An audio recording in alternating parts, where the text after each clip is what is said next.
yang menjadikan, ya kan, yang menjadikan. Jadi Allah ini ja'ilun fil ardi khalifah. Allah lah yang menunjuk manusia sebagai khalifah. Khalifah itu penggantinya Allah. Jadi harusnya Allah ngerawat bumi, tapi kan Allah nggak bisa turun langsung ke bumi. Sebagai gantinya yang ngerawat bumi ya manusia yang tinggal di bumi gitu ya.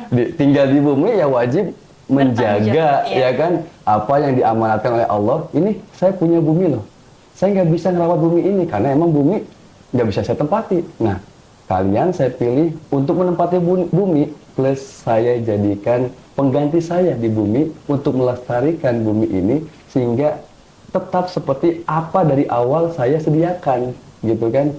Dilestarikanlah bumi ini. Maka peran manusia itu khalifah. Sebenarnya manusia ini sebelum yang menempati bumi ini ada makhluk lain selain manusia, tetapi semuanya berbuat kerusakan, ya kan, bangsa jin, ya kan, jauh sebelum Nabi Adam diturunkan ke bumi itu bangsa jin udah dipercaya untuk menghuni bumi ini, tapi mereka tidak bisa menjaga amanat, rusak bumi ini, alam gak lestari, semua hutan dibakar, saling bunuh satu sama lain. Dari situ Allah cut dan Allah cari pengganti yang lain. Makanya manusialah makhluk selanjutnya yang dipilih oleh Allah, dipercaya oleh Allah untuk mengemban tugas melestarikan bumi yang indah ini. Luar biasa sekali berarti ya Pak ya. Berarti Allah ini sangat luar biasa ya Pak. Secara tidak langsung berarti Allah mempercayai kita umat manusia untuk menjaga bumi ini, untuk melestarikan, melanjutkan bumi ini ya Pak. Masya Allah sekali. Baik Bapak. Tapi bagaimana sih Pak bentuk cinta santri ini terhadap lingkungan kalau mungkin berada di lingkungan sekolah ya Pak kita saat ini? Itu bagaimana sih Pak? Oke, mohon izin menjawab untuk pertanyaan kali ini. Kira tadi bagaimana kami mungkin ya salah satu sebagai narasumber dalam podcast kali ini untuk menjaga lingkungan ya. Sudah dipastikan bahwasanya kita sebagai umat muslim yang baik, yang Allah ciptakan dalam keadaan sempurna, pikiran yang akal sehat, dengan hati yang insya Allah sehat. Dalam lingkungan sekolah terkadang masing-masing sekolah memiliki aturan yang berbeda. Tapi mungkin dari saya memiliki 3 salah satunya mungkin ya.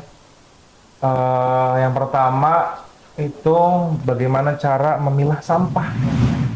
Karena tidak selamanya contoh mungkin sampah plastik yang dimana terkadang kita sudah banyak sekali sampah-sampah plastik di sini dan dia adalah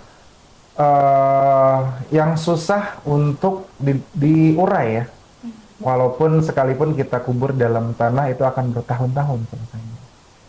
Karena di sini kita pasti ada yang namanya sampah anorganik dan organik.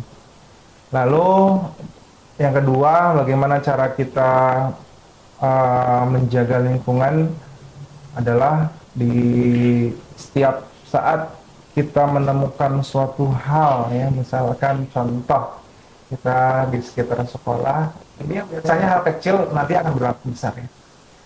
Biasanya siswa atau siswi mungkin sekalipun guru dan stafnya terkadang kita diberikan khilaf ya, lupa kadang sampah jatuh atau gimana. Kita sebagai manusia ada sifat cueknya juga. Salah satunya adalah kita tidak mau untuk mengambil sampah itu. Makanya itu menurut saya adalah hal sepele, hal yang orang tidak semua mau untuk mengambil sampah, karena pasti di benak mereka itu bukan sampah saya ya, buat apa juga saya mengambil sampah yang kotor itu. Jadi kalau kita bisa simpulkan bagaimana cara menjaga alam ini, menjaga lingkungan sekitar kita terutama di sekolah dengan cara kita bisa belajar dari hal kecil yang insya Allah mungkin akan berdampak besar untuk kedepannya, kurang lebih seperti itu. Baik Bapak, atas penjelasannya. Mungkin satu hal lagi yang ingin saya tanyakan masih terkait dengan sampah, mungkin ya Pak ya, karena pembahasannya mengenai sampah. Apakah di sekolah kita ini sudah terrealisasikan juga Pak oleh mungkin siswa dan siswinya? Mungkin bagaimana? Sejauh ini yang saya tahu dan saya tangkap, alhamdulillah siswa-siswi SMK Pembangunan sudah mulai paham perlahan mana memilah sampah ya, mana Iya. sampah organik, mana sampah anorganik. Dan kami sudah menyediakan beberapa tempat sampah di mana sudah ada tandanya ya. Wah, anorganik berwarna apa dan organik berwarna apa. Alhamdulillah sudah terrealisasi. Baik, berarti alhamdulillah sebagian besar daripada kita sudah mulai peduli ya Betul, Pak betul, akan alhamdulillah. kebersihan Betul, mungkin. Alhamdulillah. Baik. Nah, Bapak bagaimana sih konsep dari pesantren ekologi ini sendiri dalam ranah Islam mungkin Pak? Oke, saya izin bantu menjawab kembali. Kalau konsep ya, Iya, konsep Pak. pesantren ekologi dalam ranah Islam ini biasanya kami mengaitkan dengan firman-firman Allah yang tadi mungkin yang disebutkan oleh Pak Rizky Wage, lalu disosialisasikan kepada siswa dan siswi dan bahkan mungkin seluruh warga SMK Pembangunan.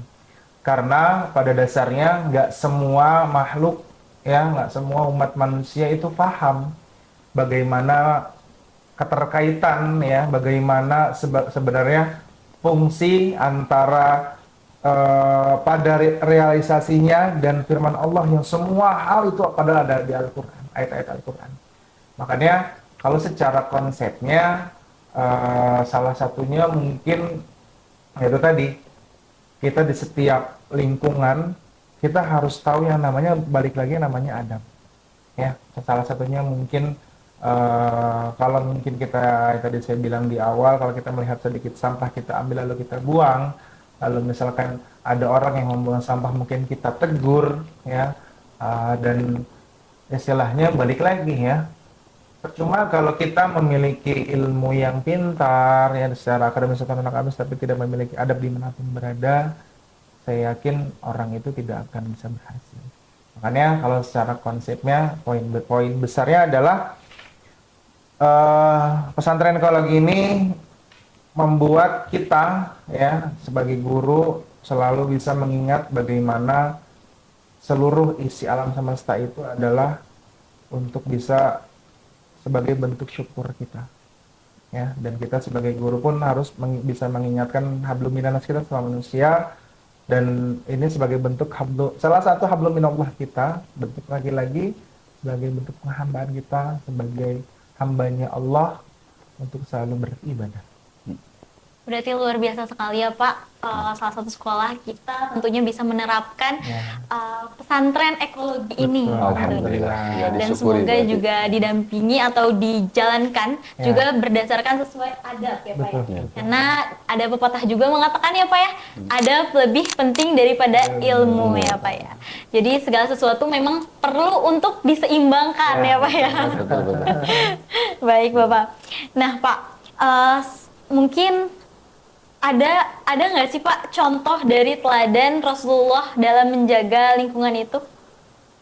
Dan Rasulullah Kalau di dalam sebuah hadis, ya, itu Nabi Muhammad itu memerintahkan kita, ya kan, salah satunya meskipun ada paku sekecil paku ada di jalanan mengganggu orang lain sekecil paku, Nabi Muhammad perintahkan kita untuk membuangnya ke samping. Karena apa? Bisa membahayakan. Itu hal sekecil paku.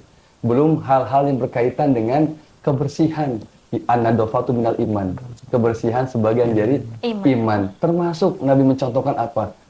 Dari diri kita sendiri, siwakan sebelum mandi kita pada saat mandi kita siwak, sikat gigi ya, kalau ini mah sikat gigi. Terus 40 hari sekali kita cukur kumis, cukur jenggot. Itu bagian dari apa? Kebersihan. Dari kita dipesan dari hal terkecil, lingkungan terkecil, diri kita sendiri.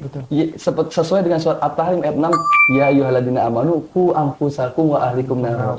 Ya kan? Wahai orang-orang yang beriman, jagalah diri kalian dan keluarga kalian dari neraka. Maksudnya apa? Hal-hal yang bisa mengarahkan keluarga kita ke neraka, diri kita ke neraka, termasuk nggak menjaga ibadah kebersihan ini, maka harus dijaga.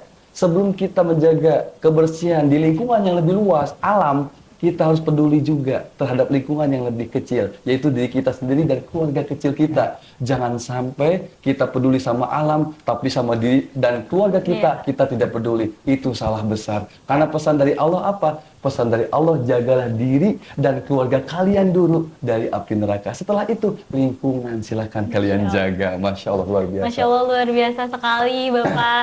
Baik Bapak, Masya Allah luar biasa sekali atas penjelasannya. Terima kasih Sama-sama. banyak kepada Ya. Bapak Wahyu dan Bapak Rizky Wage Sama-sama. atas penjelasan yang luar biasa. Sama-sama. Semoga kita semua tentunya senantiasa juga untuk menjaga lingkungan, menjaga bumi kita ini agar tetap dalam keadaan bersih dan baik. Amin, amin ya Allah. Amin, amin. Baik, terima kasih teman-teman. Mungkin itu saja podcast pada hari ini. Sampai berjumpa kembali pada podcast selanjutnya. Wabillahi taufiq wal hidayah. Wassalamualaikum warahmatullahi wabarakatuh.